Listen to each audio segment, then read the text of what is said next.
স্মৃতি, মহান রব্বুল আলামিন এই নগরীতে একটা বিশেষ পানির ব্যবস্থা রেখেছেন, তার নাম জমজম পানি। যে পানি এই ভূপৃষ্ঠের উপরে সর্বোৎকৃষ্ট পানি, এবং যারা গবেষক আছেন তাদের গবেষণায় এই পানির কত গুণ যে ধরা পড়েছে। রাসূলুল্লাহ সাল্লাল্লাহু আলাইহি ওয়াসাল্লাম এই পানিকে বলেছেন ইন্নাহা মুবারাকা, এটি বরকতময় পানি, এবং ইন্নাহা তুআমু তুমিন, এই পানির ভিতরে মহান রব্বুল আলামিন খাদ্যের উপাদান রেখে দিয়েছেন।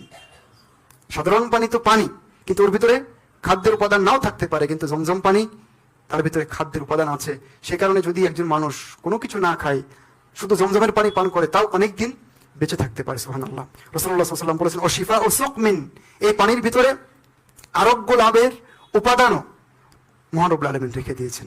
সেই জন্য যে যে নিয়তে পান করবে, যদি সত্যিকার অর্থে নিয়ত খালেস হয়, তাহলে সেই নিয়ত মহান রব্বুল আলামিন পূরণ করতে পারেন।